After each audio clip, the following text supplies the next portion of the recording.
참 소망 시편 62편 말씀 가지고 오늘도 하나님을 경험하겠습니다.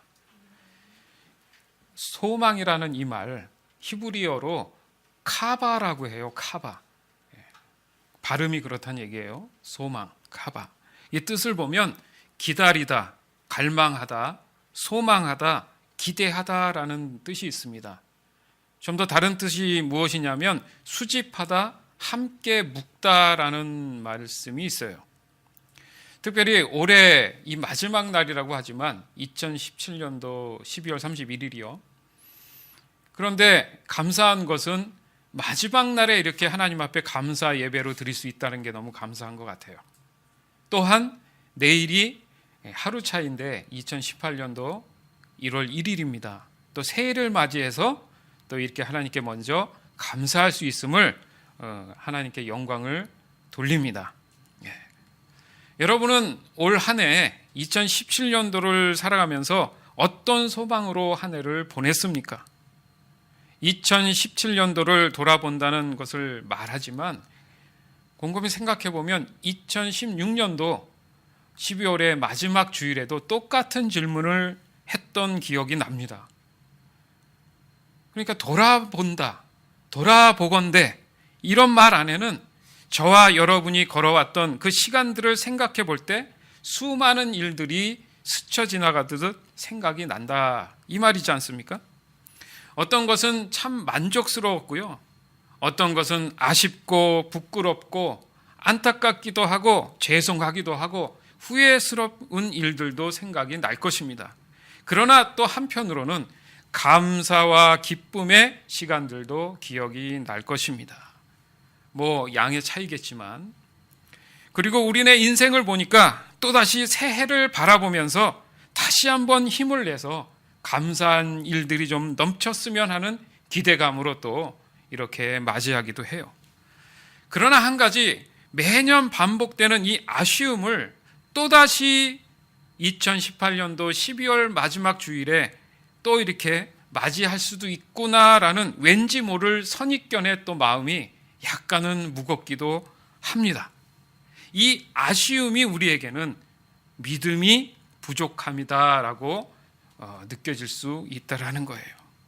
우리는 우리의 삶의 현장에서 우리의 마음과 생각과 말과 행동에 많은 지배를 받으며 살아가고 있어요. 그러다 보니까 하나님의 말씀의 내용들은 참 머리로 잘 아는데 이 마음이나 생각이나 말이나 행동이 다른 모습으로 나타날 수도 있다라는 겁니다.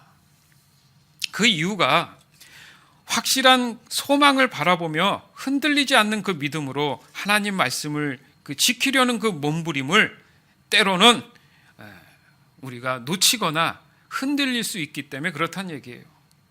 그래서 우리의 삶에 있어서 온전한 소망을 바라볼 수 있다. 이거요, 복받은 삶인 거예요. 흔들리지 않고 그 온전한 삶을 내가 집중해서 바라볼 수 있다. 이거 복받은 사람인 거예요.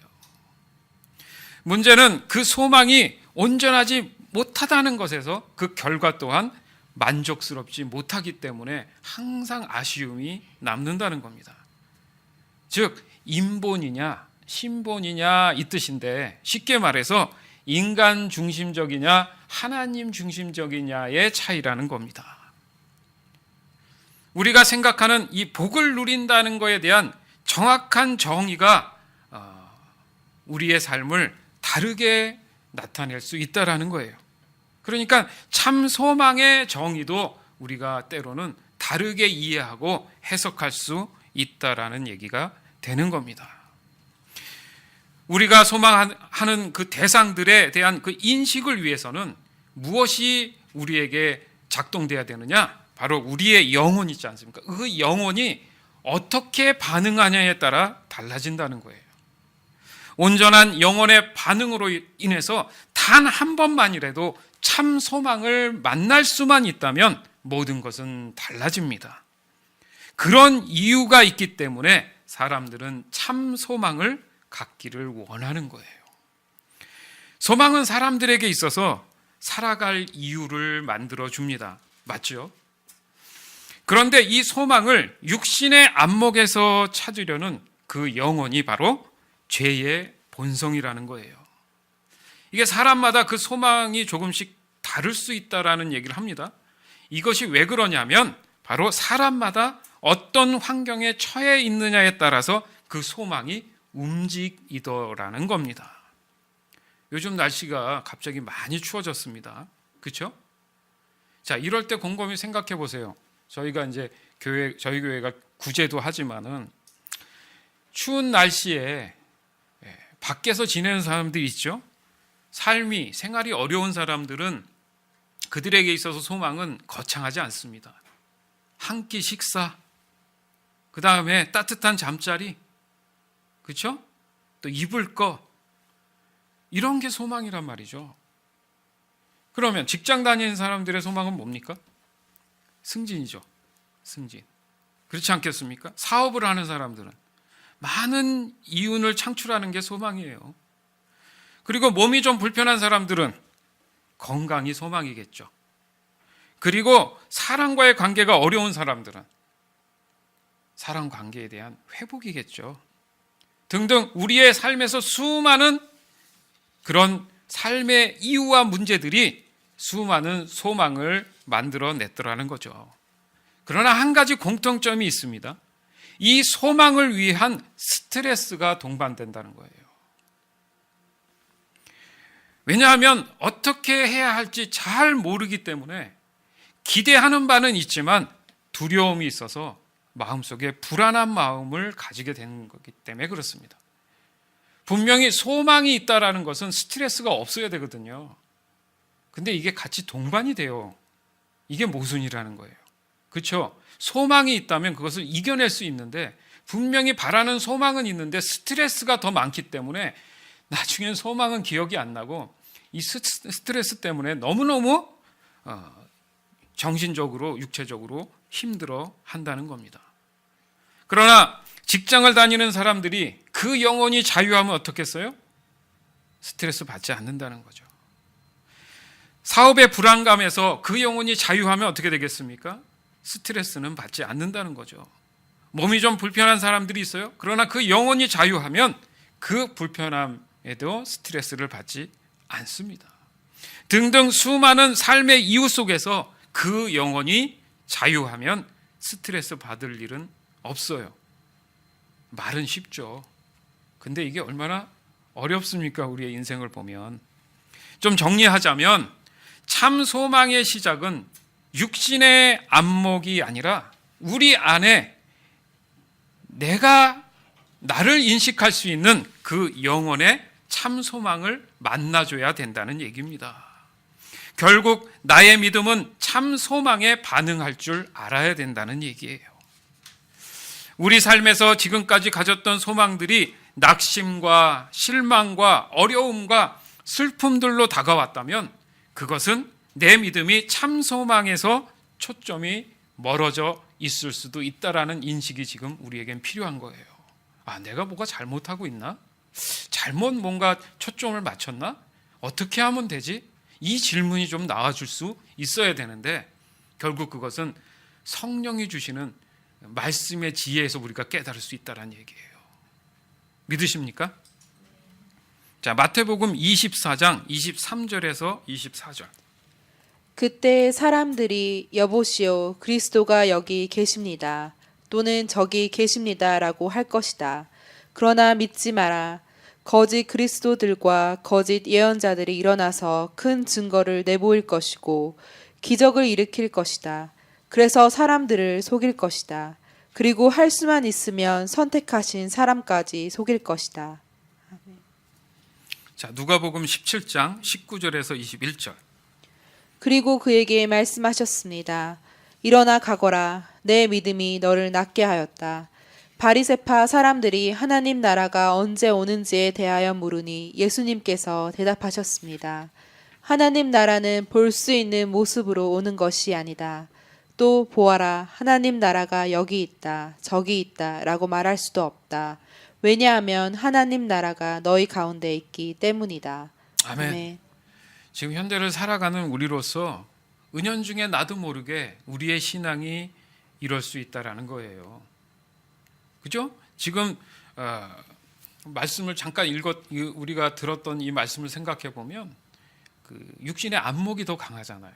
보이는 것에 지금 굉장히 집중하고 있어요. 요즘 시대가 그렇지 않습니까? 스마트폰, 그죠? SNS. 우리가 가짜 뉴스 같은 경우에 속는 경우가 되게 많은 게 눈으로 보고 그것을 확인하지 직접 가서 확인이 안 되기 때문에 그렇다는 얘기예요. 그러니까 여기가 그리스도다, 저기가 그리스도다. 천국이 눈앞에 보여야 어디 있다 없다를 얘기한다. 하나님은 그런 의미로 우리에게 말씀을 주시지 않는다는 거죠.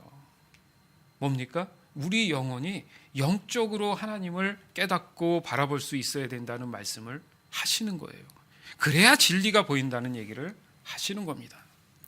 때론 참 소망에 대한 대상이 눈에 보이는 것에 치중되는 시대에 살고 있는 우리이기 때문에 자신만을 위한 이기적인 이 시대에는 참 소망의 대상이 달라질 수밖에 없다라는 거예요. 이제 2017년도를 끝으로 우리가 가졌던 이 육신의 소망을 모두 버리시기 바랍니다. 육신의 삶은 그러면 모순이고 다 잘못됐고 이제는 아예 그러면 집에 앉아서 영적으로만 기도하고 생활해야 됩니까? 이 말씀이 아니에요. 순서가 뒤바뀌어야 된다는 얘기죠. 내 영혼이 하나님과 반응이 잘 됐을 때 내 육체의 삶도 그에 따르는 삶을 산다는 얘기지, 그걸 잘라서 완전히 이분화시키자는 얘기가 아니에요. 사람들이 그렇게 많이 이해를 하는 경우가 있습니다. 그건 위험한 거죠. 그것이 참 소망을 볼 수 있는 지름길이기 때문에 그렇습니다. 이렇게 하면 남들보다 좀 늦는다고 생각할 수 있어요. 그러나 하나님 입장에서는 0.1초라도 바꾸시면 바꾸실 수 있는 분입니다. 믿으십니까? 그러니까 늦는다고 결코 늦는 것이 아니고 도리어 믿음 안에서 그들을 초월할 수 있는 유일한 지름길인 줄 믿습니다. 수많은 육신의 기도들은 하나님께서 이미 다 알고 계신 내용이에요, 사실. 그런 시간으로 몇 시간 하는 것보다는 내가 하나님을 더 알기를 원하는 게 차라리 나을 수도 있다라는 거예요. 마태복음 6장 30절에서 34절. 하나님께서 오늘 있다가 내일이면 불 속에 던져질 들풀도 이렇게 입히시는데 너희를 더 소중하게 입히시지 않겠느냐, 믿음이 적은 사람들아. 그러므로 무엇을 먹을까, 무엇을 마실까, 혹은 무엇을 입을까 하면서 걱정하지 마라. 이런 걱정은 이방 사람들이나 하는 것이다. 하늘에 계신 너희 아버지께서는 너희에게 이 모든 것이 필요한 줄을 아신다. 먼저 아버지의 나라와 아버지의 의를 구하여라. 그러면 이 모든 것들이 너희에게 덤으로 주어질 것이다. 그러므로 내일 일을 걱정하지 마라. 내일 일은 내일 걱정할 것이고 오늘의 고통은 오늘로 충분하다. 아멘. 분명히 이 말씀을 우리가 많이 들었습니다. 그렇죠? 공감했고 지금도 아멘 했어요. 그러나 이 말씀을 믿음으로 순종하며 살아가는 이 문제에 있어서 그렇지 않는 경우가 우리가 너무 많기 때문에 항상 이렇게 마지막 날 아쉽고 안타까워하고 후회도 한다는 얘기죠. 즉 걱정과 믿음으로 준비하는 것과는 다르다는 거예요. 걱정이 이게 그 믿음으로 준비하는 거하고 섞여 있으면 안 된다는 거죠. 걱정은 육신의 소망에서 오는 겁니다. 그러나 믿음의 준비는 하나님이 주시는 소망인 거예요. 그러니까 지금 당장 뭔가 안 된다고 해서 걱정하는 사람은 자꾸 육신적으로 소망을 가졌던 사람이란 얘기죠. 그러나 뭔가 안 된 듯 해도 하나님께서 어떤 일들을 예비하고 계신다는 믿음이 있는 사람들은 그것을 맞을 준비를 한다는 거죠. 그러니까 받을 줄 믿고 감사함으로 기도해라. 이 말씀이 그래서 있는 거예요. 내가 어떤 행위도 중요하지만 더 중요한 것은 그것을 해주실 하나님을 내가 인정하는 게 더 중요하다는 얘기죠. 근데 그 하나님의 실체에 대해서 내가 신뢰하지 못하기 때문에 내 안에 믿음이 흔들리면서 소망이 다른 쪽으로 간다는 거죠. 그러니까 낙심이 오는 거예요. 솔직히 말하면 그래요. 시간을 다투는 그런 문제들이 우리 인생에 얼마나 많습니까? 그렇죠? 그때그때마다 기도하기도 참 버겁고, 그럴 때 우리가 보면 믿음이 잘 작동되지 않는다는 거죠. 순간적으로 그냥 내 판단에 의해서 하는 경우가 많다는 거예요. 그렇기 때문에 충분한 워밍업이 필요하다는 거죠. 평상시에 순간 이 믿음을 작동하기 위해서 훈련이 필요한 거죠, 여러분. 달인들이 왜 달인입니까? 처음부터 안 됐습니다. 같은 일을 단순하게 반복을 수년을 했더니 눈에 보지 않고도 하더라는 거죠. 자, 우리는 왜 그렇게 안 되느냐? 말씀을 안 보지 않습니까? 기도를 안 하잖아요. 그러니 근육이 붙습니까? 될 리가 없죠. 우리도 우리 나름대로 그런 근육을 붙여놔야지만이 순간적인 믿음이 작동이 될 수 있다는 거죠. 여러분, 0.1초 사이에 기도가 안 될 것 같습니까? 됩니다. 우리가 좀 지향해야 될 것, 좀 이렇게 좀 바꿔야 될 게 뭐냐면, 항상 뭐가 마음이 불편하고 힘들면 주여 하지 않습니까? 좋은 일에 아멘, 주여 감사합니다 좋지만, 우리가 사실 그 주여는 참 믿음이 없는 부분일 수 있어요. 그걸 조금 우리가 좀 바꿔서 어떤 일이 생기면 주님 감사합니다. 왜? 하나님이 이 일에 대해서 도우실 것을 내가 입술로 먼저 고백한다는 거죠. 그런 것들이 우리 삶에서 습관처럼 되어 있어야 되는데, 그렇지 못한 경우 때문에 늘 우리가 좌절할 수도 있고 힘들어 하더라는 거죠. 그러나 우리의 필요를 아시는 하나님이시라면 우리의 믿음은 그 필요에 대한 관심이 아니라 하나님에게 그 믿음의 소망을 두는 것이 더 우리에게는 유리한 겁니다. 그게 지혜롭다는 얘기죠. 오늘 본문을 보면 그 믿음의 참 소망에 대한 지혜를 고백하는 신실한 신앙을 우리는 배울 수 있습니다. 본문의 시인은 모든 참 소망을 오직 모든 것을 아시고 역사하시는 하나님께 두고 있다는 것을 우리는 알 수 있어요. 이것은 실제적으로 하나님을 경험했다라는 사실을 고백하는 것입니다. 시편 62편 1절에서 4절. 나의 영혼이 잠잠히 하나님만 바라며 나의 구원이 그에게서 나오는도다. 오직 그만이 나의 반석이시요 나의 구원이시요 나의 요새이시니 내가 크게 흔들리지 아니하리로다. 넘어지는 담과 흔들리는 울타리 같이 사람을 죽이려고 너희가 일제히 공격하기를 언제까지 하려느냐. 그들이 그를 그의 높은 자리에서 떨어뜨리기만 꾀하고 거짓을 즐겨하니 입으로는 축복이요 속으로는 저주로다. 셀라. 아멘. 보세요. 우리는 구원의 소망으로 지금 신앙생활을 하고 있는 거 아닙니까? 종교생활 하세요, 여러분? 그럼 저 절에 가서 하셔도 돼요. 우리는 구원의 소망 때문에 이렇게 하나님 앞에 신실하도록 몸부림치며 살아가고 있지 않습니까? 즉, 그 구원은 하나님으로부터 온 그 은혜라는 것을 우리는 깨닫고 있기 때문이에요. 그럼에도 불구하고 다른 곳에서 나의 살 길을 찾는다는 것, 이건 참 어리석은 경우 아니겠습니까? 우리의 믿음은 흔들리지 말아야 합니다. 무슨 일이 있더라도, 목에 칼이 들어오더라도, 절대절명의 위기 속에서도 오직 나의 영혼은 하나님만 바라봐야 될 줄 믿습니다.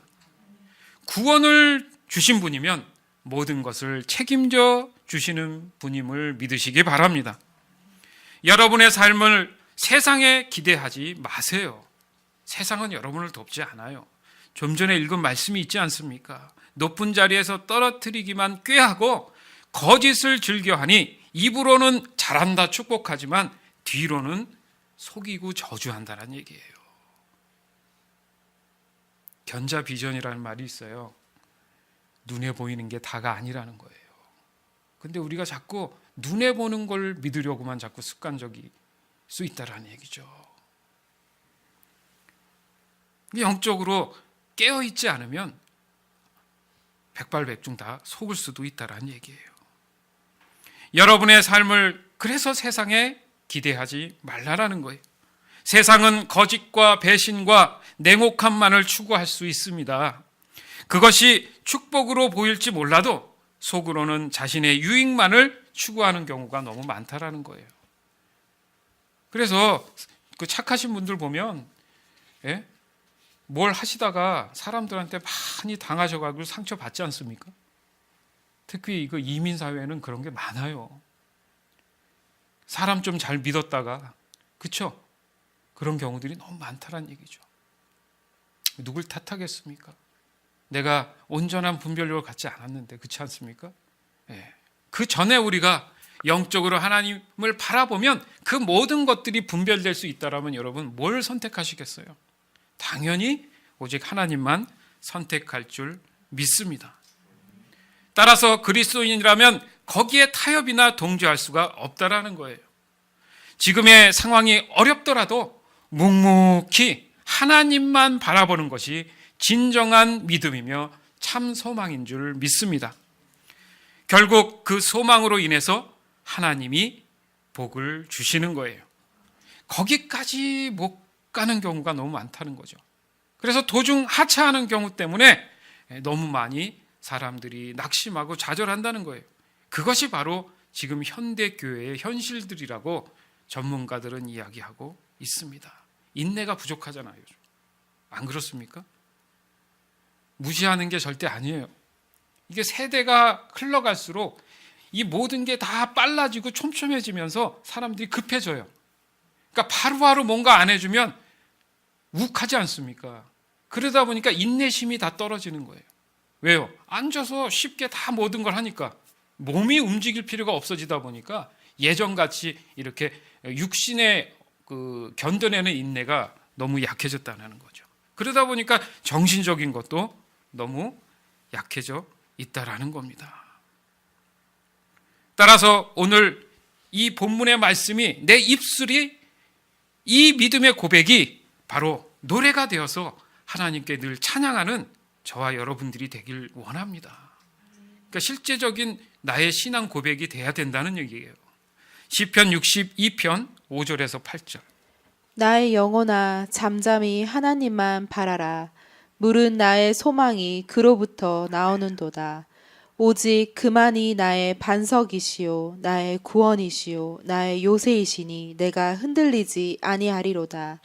나의 구원과 영광이 하나님께 있음이여 내 힘의 반석과 피난처도 하나님께 있도다.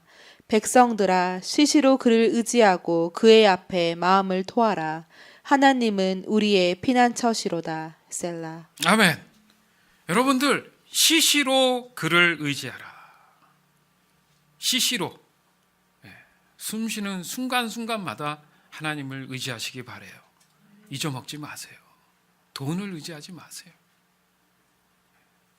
오직 하나님만 의지하고 그의 앞에 마음을 토하라. 하나님, 내가 이런 부분에서 너무너무 힘듭니다. 어떻게 해야 될지 모르겠습니다. 기도하라는 얘기죠. 있는 그대로 하나님께 보여드리란 얘기예요. 세상을 찾아다니면서 헤매면서 문제를 해결하기보다는 먼저 하나님 앞에 무릎을 꿇어야 될 줄 믿습니다. 그것이 하나님을 의지하는 지름길이란 얘기예요. 따라서 모든 것의 복은 하나님께 있으며 하나님으로부터 시작되며 하나님으로부터 나온다는 것을 이 시간 믿으시길 바랍니다. 우리의 참 소망은 하나님이 되신다는 것, 이것은 너무나 합당한 일이 돼야 된다는 거예요. 이 시와 찬미로 우리의 참 소망은 더욱 확실해질 수 있습니다. 문제는 내 영혼이 참 믿음으로 고백하고 있느냐는 얘기예요.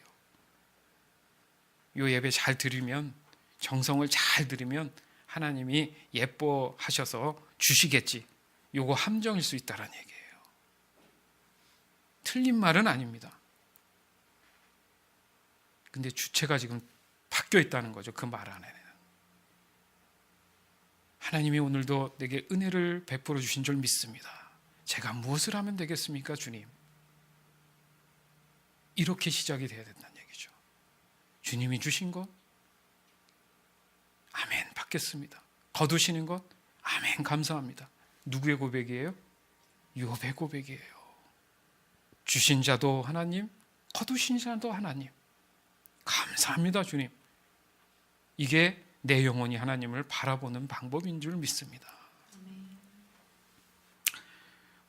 그렇기 때문에 하나님 그랬으면 좋겠어요. 이것 또한 문제가 있는 말이에요. 그것이 아니라 실제적으로 일어나는 것임을 믿어지는 것. 하나님 계시군요. 하나님이 하셨군요. 믿어집니다. 아멘. 제가 여러분들 앞에서 지금 설교하고 있잖아요. 믿어지십니까? 말하면 잔소리 아닙니까? 이렇듯이 하나님은 실존하고 살아계시다는 게 믿어지는 게 중요하다는 얘기예요. 그러면 하나님을 온전히 바라볼 수 있는 것이 무엇인지 알게 됩니다. 우리는 좀 더 내 자신이 얼마나 나약하고 갈대와도 같은지를 돌아봐야 돼요. 이제 매년 오는 이 마지막 날에 대한 이 후회들의 반복이 아니라 완전히 변화된 앞으로의 한 해 또 한 해가 되기를 하나님은 우리에게 간절히 원하고 계십니다. 그 후회의 반복이 우리의 삶에 있어서 참 소망의 발목을 잡는 부정적이라는 것을 오늘 이 시간 깨닫기를 바라요. 시편 62편 9절에서 10절. 슬프도다. 사람은 입김이며 인생도 속임수이니 저울에 달면 그들은 입김보다 가벼우리로다. 포악을 의지하지 말며 탈취한 것으로 허망하여지지 말며 재물이 늘어도 거기에 마음을 두지 말지어다. 아멘. 아멘. 여러분, 세상에 여러분의 영혼을 빼앗기지 마시기 바라요. 끌려다니지 말란 얘기예요. 그렇다고 교만하자는 얘기가 아니라 하나님을 바라보다 보면 하나님이 이끌어 주신다는 거죠. 그때그때 말할 수 있는 지혜를 주신다는 거예요. 그것을 믿으시기 바라요. 그것은 하나님과의 관계를 멀게 만드는 죄의 속성 때문에 그렇습니다. 그러니까 세상에 여러분의 영혼을 뺏기면 안 돼요. 그게 무슨 뜻이냐면 바쁘다 보면 내 영혼이 뺏긴다는 거죠. 그 주체에. 그 틈바구니 그 사이에도 내가 늘 하나님의 말씀을 묵상하고 있으면 내 영혼이 뺏기지 않는다는 얘기죠. 그걸 지키기 위한 몸부림이 바로 말씀을 붙잡는 거고 기도하자는 얘기입니다. 참 소망을 갈망하고 있다면 더더욱이 정신을 차리고 깨어서 오직 하나님의 말씀에 귀 기울이며 그 말씀 안에서 벗어나지 않도록 자신을 날마다 쳐서 지켜야 될 줄 믿습니다. 우리의 삶에 있어서 믿음을 지키는 일이 그렇게 호락호락하지 않다는 거 여러분 다 공감하실 거예요. 오직 하나님의 말씀을 붙잡고 기도하는 모든 삶이 되어야 할 이유가 바로 거기에 있다라는 겁니다. 마치 거대한 댐도 작은 틈으로부터 시작해서 벌어지고 금이 가고 금이 가서 결국엔 무너지고 홍수가 나는 겁니다. 그러니까 작은 틈이 생겼다고 무시해서는 안 된다는 거예요. 차라리 그때 빨리 조치를 취하면 안전하지 않습니까? 그렇지 않습니까? 신앙도 마찬가지예요. 증오라는 게 있어요. 이거 좀 내가 문제가 조금 있는 것 같아요. 그때 정신 차리고 무릎 꿇고 하나님 앞에 나가면 문제가 커지지 않아요. 근데 문제가 커질 때까지 둬버리면 나중에는 감당할 수 없게 돼서 그 문제가 나를 잡아먹게 된다는 거예요. 그러니까 그 작은 틈이나 이런 것들을 우습게 여겨서는 안 된다는 얘기입니다. 산불도 마찬가지예요. 작은 불씨로 시작하지 않습니까? 매년 LA에서 캘리포니아 쪽 산에서 불이 많이 나지 않습니까? 그거 아주 작은 거예요. 새들이 전선에 올라가서 쪼이든가 이래서 그 스파크가 일어나는 게 그 큰 산을 다 태운단 말이죠. 그 우습게 여길 일들이 아니지 않습니까? 우리는 어떻습니까? 인간의 죄는 이 작은 혀에서 보이지 않는 이 작은 혀로 인해서 시작이 되는데, 그러니까 말을 잘해야 되는 거, 조심해야 돼. 예? 작은 한마디가 나중엔 사람까지도 죽이게 되는 일이 일어나는 것처럼 이 작은 거 하나에 내가 긴장하면서 하나님의 말씀을 의지하면 내가 어떻게 대처해야 될지를 깨닫게 될 수 있다라는 거죠. 따라서 참 소망은 하나님의 말씀을 한자를 보기 시작하면서 시작이 되는 겁니다. 또한 참 소망은 한 번 무릎으로 기도를 시작했을 때 시작이 되는 거예요. 그 한 번이 어렵잖아요, 솔직히. 안 그래요? 말씀 보자 하는데 이 말씀 하나 읽는 게 하루를 돌아보면 쉽지 않다. 기도하자 했을 때 교회에 나오거나 잠자리에 일어나거나 일하는 곳에서 잠깐 쉬는 시간에 눈 감고 기도하는 그 1분이 안 된다는 것, 그거 쉽지 않지 않습니까, 여러분? 그런데 그것을 어떻게 해야 된다고요? 시작해야 된다는 얘기죠. 후회 없는 한 해를 보내기 위해서 우리가 할 수 있는 일은 다른 게 없습니다. 바로 이렇게 작게 시작하는 일이 중요한 겁니다. 믿으십니까?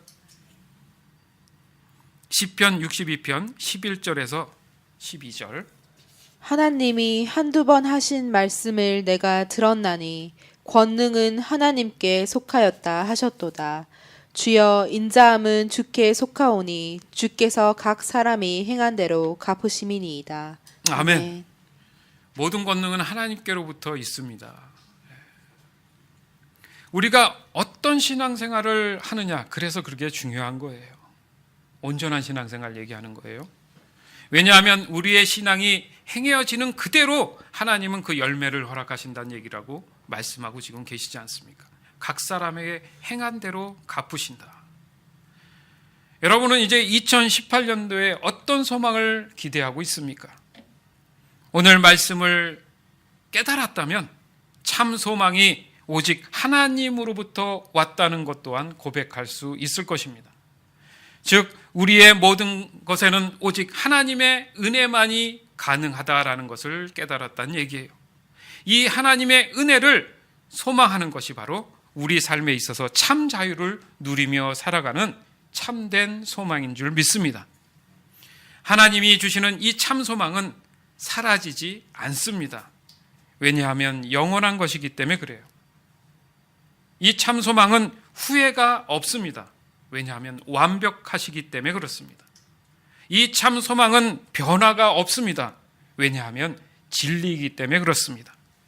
이 참 소망은 안전합니다. 왜냐하면 안전한 길이기 때문에 그렇습니다. 이 참 소망은 거듭난 삶인 것입니다. 왜냐하면 우리에게 새로운 생명을 주셨기 때문에 그렇습니다. 우리의 모든 것을 아시는 하나님이 우리의 모든 삶을 인도하실 줄 믿습니다. 따라서 이제 우리의 영혼이 잠잠히 오직 참 소망이신 하나님만 믿음으로 바라보며 살아가는 2018년도 새해가 되기를 오늘 이 시간 주 예수 그리스도의 이름으로 간절히 축원합니다. 아멘.